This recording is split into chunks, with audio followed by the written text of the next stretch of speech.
شارەوانیەکانی گەرمیان ئاماری ساڵانەی ڕاگەیاند و سەرۆکی شارەوانی کەلاریش دەڵێت پێناچێت ئەم ساڵ بڕیاری کۆکردنەوەی پارەی خۆڵ و خاشاک بچێتە بواری جێبەجێکردنەوە.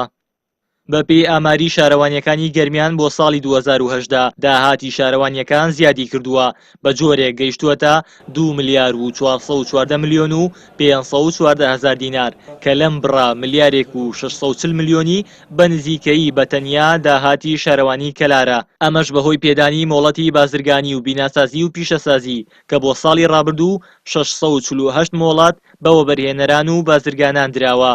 هەروەک سەرۆکی شارەوانی کەلار ڕایدەگەیەنێت ساڵی ڕابردوو ڕووبەری 631 دۆنم زەوی لە وەزارەتی کشتوکاڵەوە خراوەتە سەر شارەوانی کەلار و لە داهاتوودا بەسەر کەسوکاری شەهیدان و ئەنفەلکراوان و زیندانیانی سیاسیدا دابەش دەکرێت.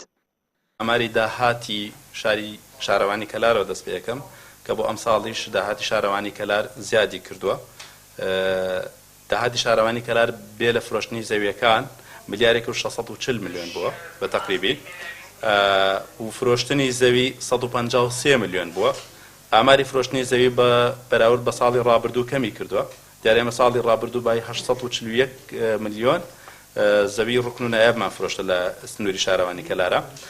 کۆی ئەم داهاتانەی کە ئێمە هەیەمانە لە ئەنجامی بەکرێدان و فرۆشتنی زیاتر لە 58 پرۆژەی جۆراوجۆر بە فرۆشتنی زەوی بە مۆڵەت پێدانی پرۆژەکانی کەرتی پیشەسازی یاخود بەکرێدانەکانی مڵکی شارەوانی بووە. سەرکردنی باخچەکان ئێمە بە نزیکەی 6,000 نەمامان چاندووە. لە سنووری شارەوانیەکانی گەرمیان لە ساڵی ڕابردوودا 21 پرۆژە وەستاون کە بڕی 67 ملیار و 621 ملیۆن دیناری لەسەر بودجەی پەرەپێدانی ناوچە جیاجیەکانی هەرێمی کوردستان بۆ تەرخان کراوە.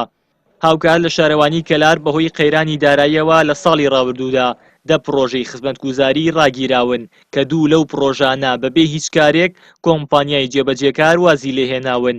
تەنیا 4 پرۆژەش کارکردن تیاندا بەردەوام بووە و دوانیان تەواو بووە. گەرچی سەرۆکی شارەوانی کەلار ئاماژە بۆ ئەوە دەکات پێناچێت ئەم ساڵ بڕیاری وەرگرتنی پارەی خۆڵ و خاشاک لە هاوڵاتیان بچێتە بواری جێبەجێکردنەوە، بەڵام بڕیارەکە هێشتا باسێکی گەرمە و هاوڵاتیان و کاسبکارانی نیگەران کردووە. ئەوان ڕایدەگەیەنن لەو قەیرانانەدا کە ڕوو لە هەرێم دەکەن زەرمەندی یەکەم هاوڵاتیان و کاسبکاران و حکوومەتیش بە زیادکردنی ڕسومات هێندەی دیکە بارگرانی بۆ سەرشانیان دروست دەکات.